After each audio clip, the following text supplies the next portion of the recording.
It's amazing to moderate this panel of distinguished speakers. There's nothing more topical, nothing more contemporary than talking about energy these days. No, we will not be talking about Ukraine. We will not be talking about price rises. We'll focus today on more positive stuff and discuss about the new energy and utilities landscape in Greece. The key driver behind that is the energy transition. Before getting to our speakers, just a few words on the basics of this energy transition. What's that about? It involves a shift in the sources of energy to meet global demand. Why is this needed?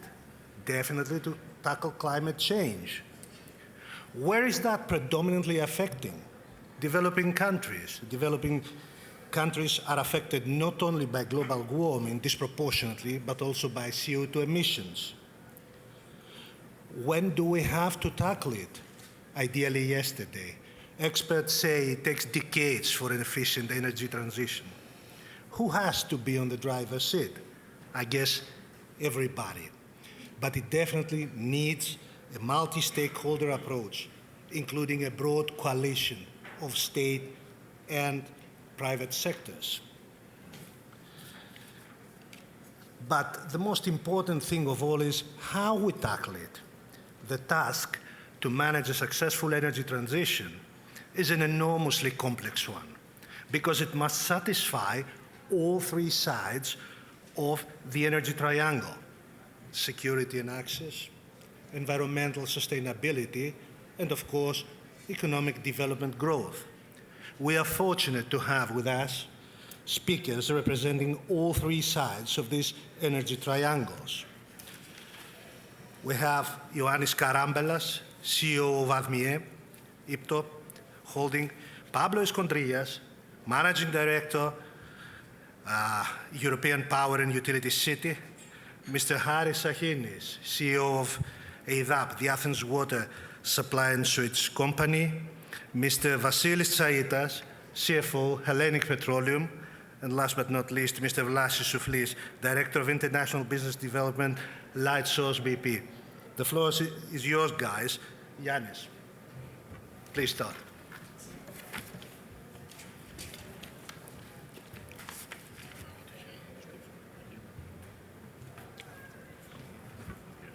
Good afternoon to everyone.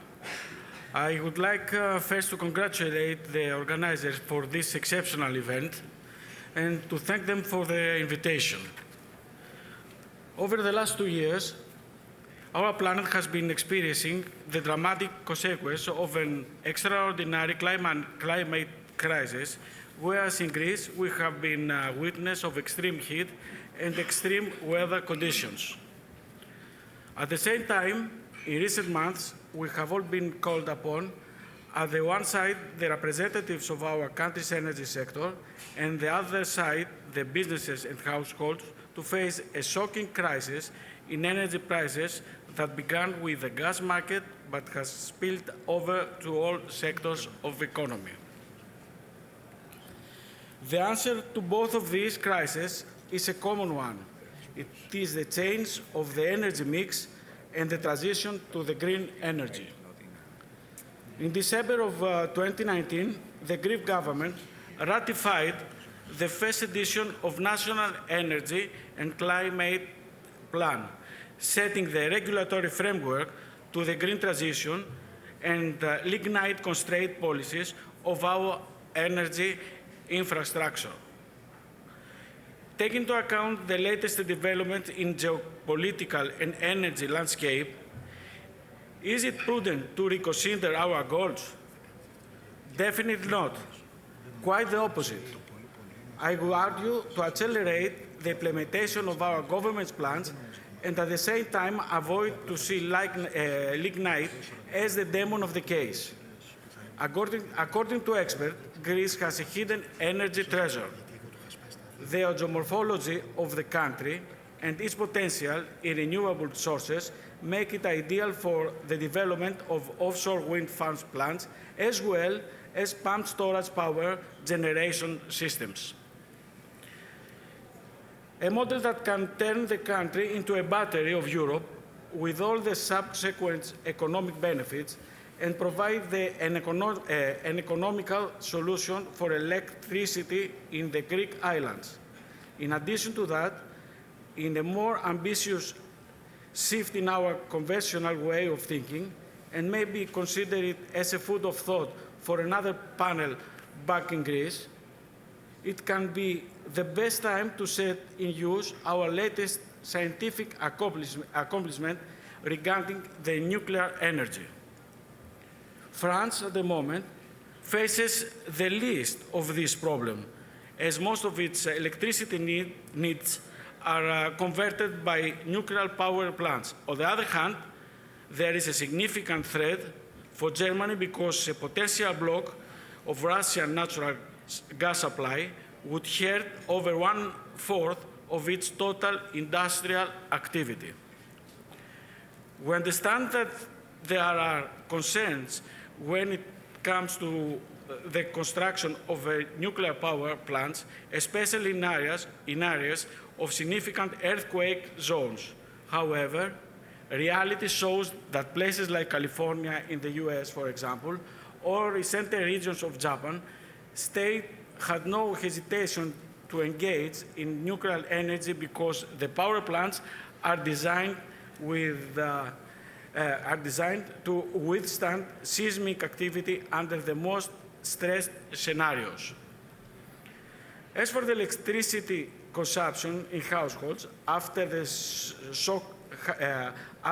shocking high bills of the last quarter, it is urgent for the state to reconsider its policy on the house panels installation in an effort to seek alternative solutions for cost saving.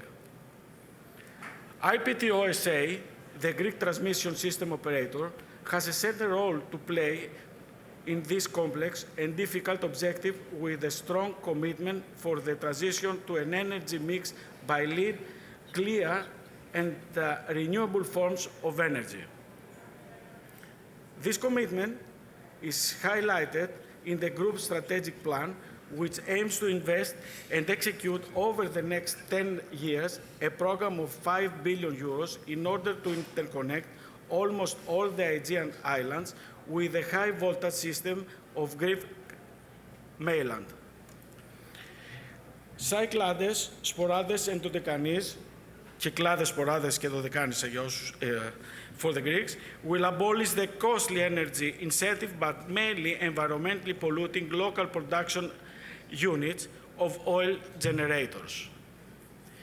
We have already accelerated the construction works in the area with the completion of the interconnection of the northern Cyclades in 2020. The tender proceed to Santorini took place in 2021, making the start of the construction of the project, while in the very next period, the tender for the interconnection of Folegandros, Milos, and Serifos will come out for the next phase. All these projects have a total budget of 400 million euros and are expected to be completed in 2024 with a co-financing from the Recovery and Resilience Faculty Fund. In July, IPTO interconnected Crete with the mainland through the Peloponnese, and then follows, as many of you already know, the large interconnection of Crete with Attica, a project that's worth over 1 billion euros and is expected to be completed in 2024, a year that Crete will be fully interconnected with the mainland system. At the same time, from 2026 onwards, the same will apply to the islands of the North Aegean, from Chios to Lesbos and Limnos islands, that will be connected to Nea Sanda on the mainland, areas that will also be part of the strategic hub of southeastern Europe of Alexandroupolis. Apart from the obvious benefit for the environment, however, the interconnection with the island region will bring other important advantages.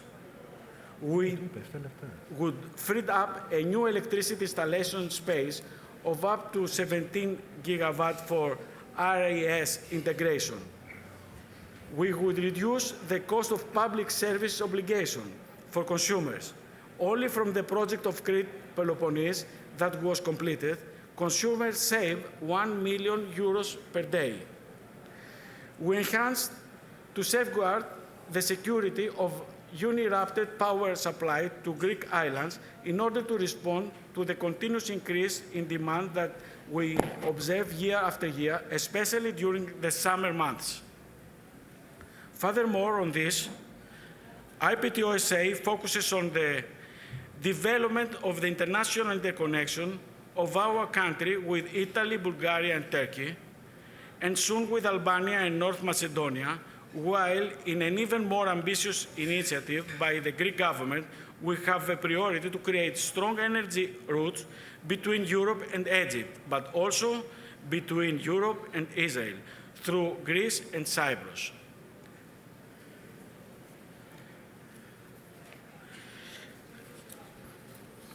I'm sorry. Within the... Yannis, my sincere apologies, but the clock is ticking. I mean, if you can help us with the moderation, that would be greatly appreciated. So, within this context, we have recently inaugurated the operation of the Regional Energy Control Center of Southeastern Europe, known as Hellenic, which is an entity of energy convergence that will support both at the technical and regulatory level all neighboring countries with a common goal, the security and durability of the electric transmission system of the Northern European area. Ladies and gentlemen, the energy transmission to a green economy requires, apart from the necessary policy reforms, significant investment over the time. IPTO Holding, the owner of the 51% of IPTO Group, consistently support the activities to the independent electricity transmission operator and quite practically the government's policy for a rapid transition to an ecological green development model. With a market cap of €600 million, the share of ADMIE Holding is trading in the large cap index of the Athens Stock Exchange, while since its listing in 2017, it has distributed to its shareholders dividends that exceed the €79 million. It is a company with a central orientation and a particular sensitivity to the environment, to society, and of course to transparency with the best corporate governance practices. Moreover, its advantages are clear, as it is the ideal vehicle for the participation of the country's largest investment plan of over €5 billion in electricity transmission infrastructure by 2030. The international dimension of this program will provide access to the wider geographical area of the Eastern Mediterranean and lead with the more certainty to the achievement of our institutional objective for the timely and smooth transition to an economy that is more environmentally friendly and at the same time more efficiently. Thank you for your attention. Thank you very much, Yannis. Pablo Escondrillas, the floor is yours, sir. I think maybe I can, I'll do this from here, and I wanted to make a few brief comments. First of all, thank you very much for the invitation to the panel once more. I have been, I'm not Greek, but I have been very lucky to work around Greece for many years, and as an investment banker, I was involved in the spin-off of ADMIE a few years ago, and for example, more recently also in the capital increase of PPC that happened at the end of last year. So I wanted to make a few short observations on three fronts. First, maybe the implications of the current Russian situation, Greece as an energy hub, and third, the role of capital markets for the development of things. First of all, on Russia, no, clearly the ambassador said many appropriate things, but it's clearly been a change in tack for Europe in terms of energy policy. For a long time, we had been focused on a green energy policy as the main priority. And now the focus is more on energy security, no reliance on Russian gas, and how to get away from all of that. What I wanted to say is that even though all of that is being true, but at the same time, there isn't really a conflict between an energy policy that is focused on green and an energy policy that relies on security of independence, because actually wind and solar, they're all resources that the country has and can make use of them. So I think, yes, there will be a few things to adjust the energy policy in Greece and across Europe, but the most important thing that Europe can do is to actually accelerate development of renewables, to make ourselves have cheaper energy, because renewables is the cheapest source of electricity, but also more green and give ourselves more energy independence. No? So that's important. Secondly, the role of Greece. No? Greece has ample solar, ample wind, which are critical, but also they have this special situation in Europe. No? And the interesting interconnections to the rest of the European Union, where collaboration will be critical, but more importantly, a critical path for power connections to Cyprus, to North Africa, to Israel, and to gas sources in Azerbaijan and beyond. No? So that important role of Greece is also critical. No? And finally, on capital markets, no? we've seen Greek companies show a lot of resiliency over the crisis. And the market has been always there to, and increasingly in last few years, no? Institutions like the EIB, but also banks, not just Greek, but also international. And but more importantly, I think Greek companies have seen that companies, even without investment grade rating, no, and hopefully Greece will eventually attain an investment grade rating on its own, companies have been able to access the bond market at very attractive terms. And also the capital markets have been open. No? The story of PPC last year was a good story of how the markets can see the positive angles around our renewables growth story, and also other listed companies like Terna Energy, who also have been doing very well and who will continue to have access. No? So the equity capital markets are always more volatile, and certainly the COVID and the wars, etc., the last few years have made things even more volatile. But I think capital markets are, both bond and equity, are fully open for Greek stories, both around the EU Green Deal and beyond. Okay, so maybe I'll leave it for that, so to make sure we all have time. Thank you very much, Pablo. Haris Sachinis, CEO, Athens Sewage and Water Company. Floor is yours, sir. Okay. Thank you, Yannis, and thank you, Pablo, for the short and very insightful comments. And Yannis, Kourniotis, I noted the key words that you mentioned, which were security, sustainability, and growth, security of supply. First of all, as a water company, we have our own issues with security of supply. Actually, not issues, we have the solutions, because we ensure security of supply for water to all of the Athens area, an area of about 5 million people. But we have to do that in a sustainable way. And I think deep in our souls as a company, and as all the people who work for ADMIE, we all believe in sustainability. Actually, I believe we're getting to become the leading company in ESG in all of Southeastern Europe. That is our goal. You would ask, why am I here to talk in an energy panel about green transition? And the reason for that is because water and energy are intertwined, because you need energy to take the water to the final user. And then if you don't lose any water on the way of delivering it, you use less energy. So let me talk a little bit about the kinds of things that we're doing, because we have about 1.5 billion euros of projects that we're planning for the next 10 years in that direction.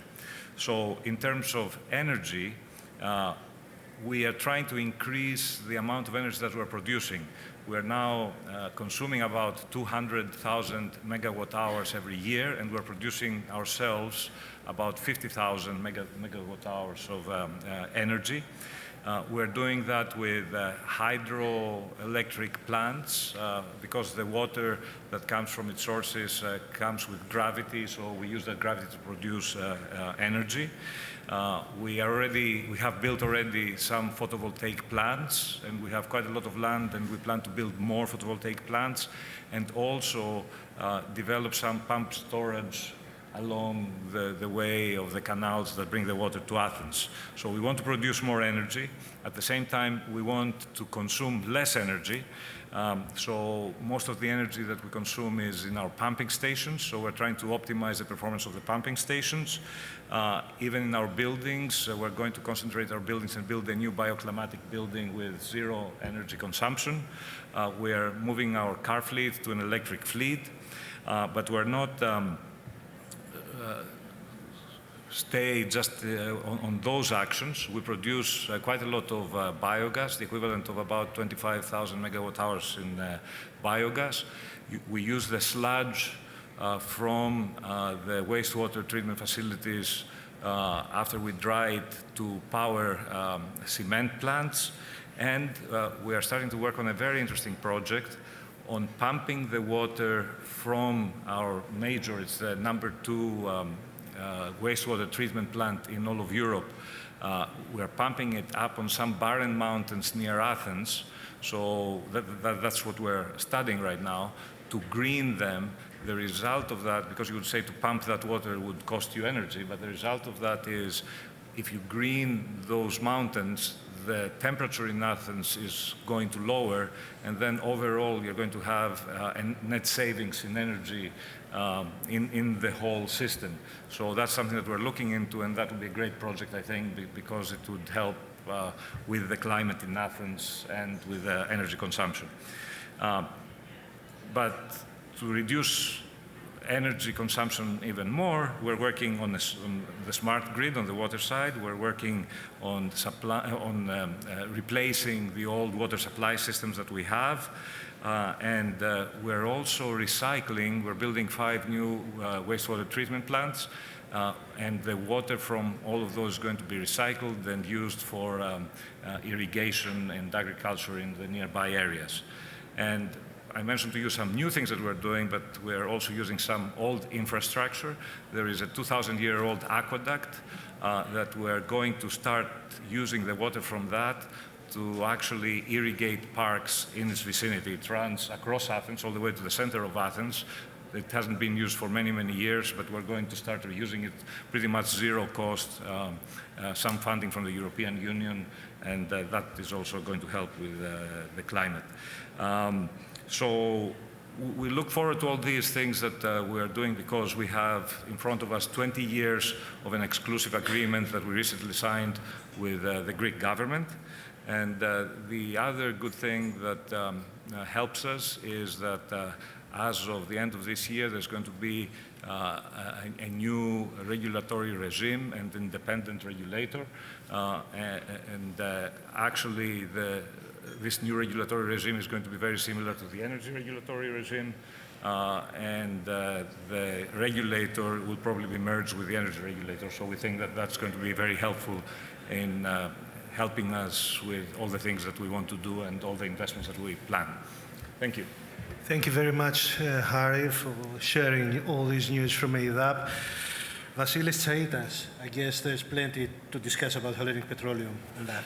Thank you, Yannis, and many thanks to Capital Link for having us for another year. Good morning, good afternoon to all of you attending this conference. Over the past few years, we witnessed how energy transition has been increasing the push and the pressure to all fronts for change and decarbonization. Starting with society, the mandate is very clear towards policymakers to go ahead with the required changes and disengage from older forms of energy towards new. Governments have been responding to that. They're taking the right steps towards reducing dependency and moving ahead with what we would call the new energy, setting net zero for 2050 as the main ambition. Business models are also being affected. We expect the energy mix to change significantly over the coming decades. the pace of energy demand growth will subside materially. It will turn negative even after maybe 10 or 15 years, if not earlier than that.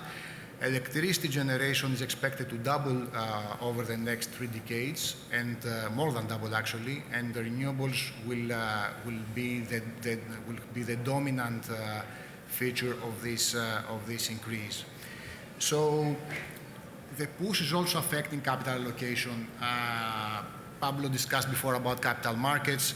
Things like ESG, which are factors that were not part of the investment criteria for the investment funds a few years ago, now are becoming important. By 2025 or so, we expect ESG funds to represent a third of total assets under management globally. Technology will also play a key role in the transition. We need technology, we need the solutions that will help us get to the path for net zero. So frontier technologies need to become mainstream. Things like energy storage, hydrogen, recycling of materials that can be used in the production of low carbon intensity energy are the kind of solutions that we need to develop. Now, we briefly touched upon the energy crisis that has been affecting the economy globally over the last 9 months. This is further exacerbated by the recent geopolitical developments in Eastern Europe, and it's having an impact on the economy. It is also a proof that energy transition won't be as smooth and easy. There will be back and forth, there will be volatility, and there will be a cost that has to be paid by consumers, by industry, by investors, by governments, and I think that has to be well understood and elaborated. On the other side, we also need to make efforts to moderate this cost in order to keep the support for the energy transition and need to find a way to balance between the old and the new. So while we have to find ways to disengage from the old energy or the old economy in general, we need to avoid the kind of supply crunches, just as we've experienced a few months ago, that will lead to future energy and economic crisis. Now, at Hellenic Petroleum, we choose to embrace energy transition. We believe that change is a necessity, but also a choice. And our vision is to be among the pioneers of this process in the markets that we operate and the wider East Med region. So we have set a target of improving our carbon footprint by 50% by 2030, and obviously getting to net zero by 2050. ESG has always been an important part of our strategy, not because we're smarter than others, but because of the sector we operate. So things like health, safety in the environment, we're monitoring our emissions. We had a very good track record already from the previous decade. What we're doing now is making ESG the centerpiece of our strategy, the main driver. And we discussed the targets of 50% and net zero. In order to do that, it will require a significant reallocation of capital from our traditional business to new business. We plan to spend around 3 billion of capex by 2030 in order to, first of all, decarbonize our core business, because we're still going to be active in that. But the majority will go towards establishing a material footprint in renewables. We want to have 2 gigawatt of operating capacity by 2030 that will help us offset our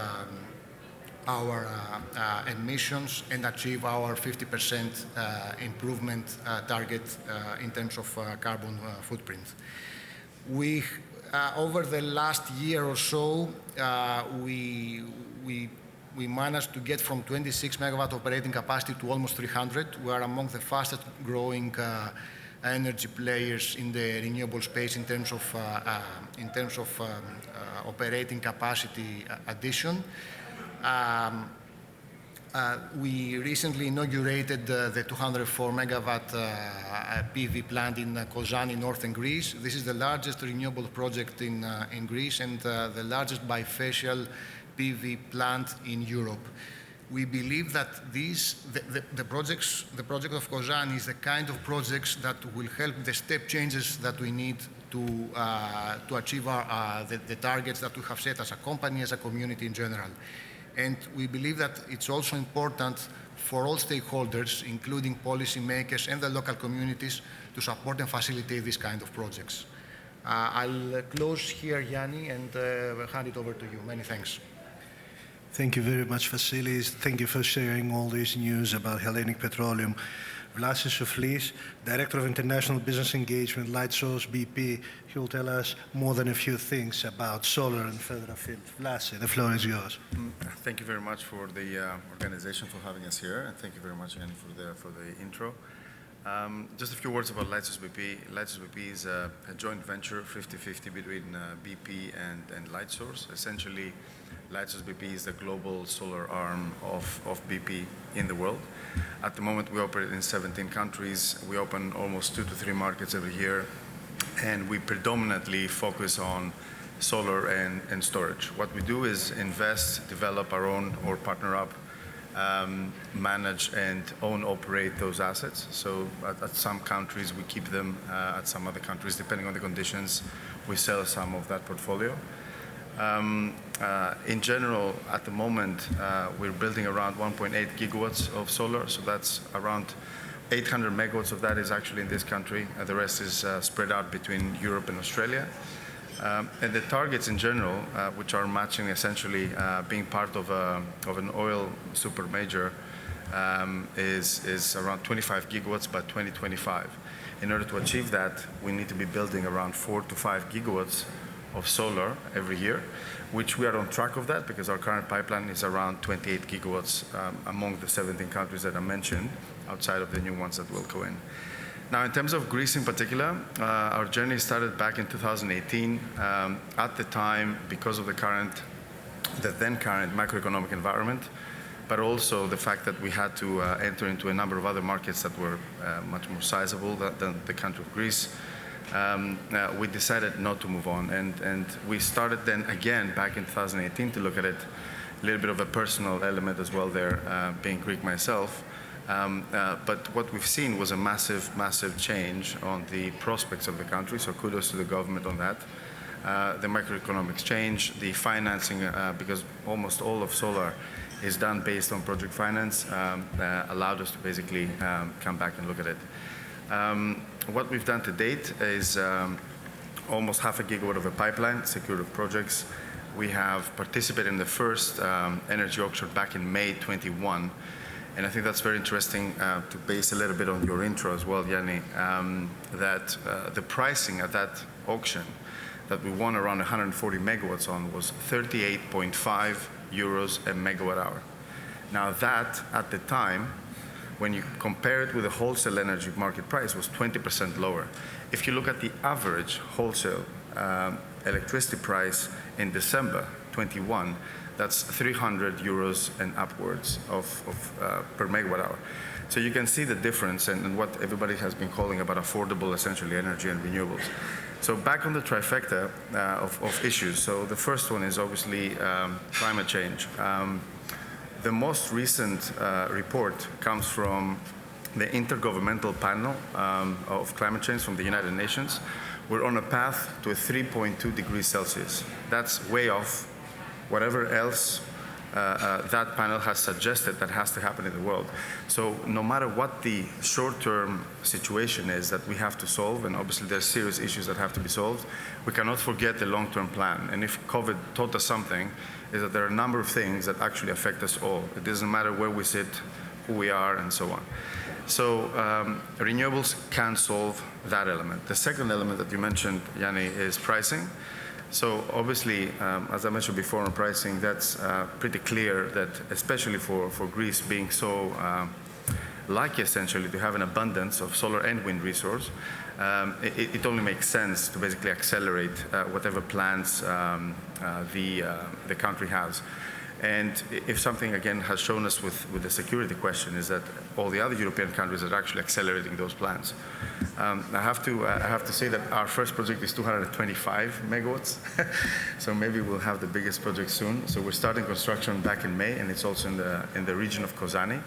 And it's the first one of a series. The target is around 1 gigawatt by the end of 25, allowing of conditions. Going back to the security question, the average, again, wholesale price of Greece is lower, is actually much higher than the EU 27 average. The main reason is that the mix of renewables is not there yet, so you have around 40 to 50% in other markets and around 20 at the moment for Greece.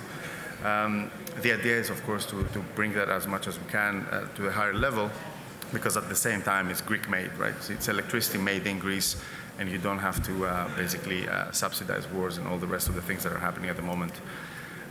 So renewables cover basically clean, affordable electricity, industry competitiveness, and the speed that is required considering what's happening in the world.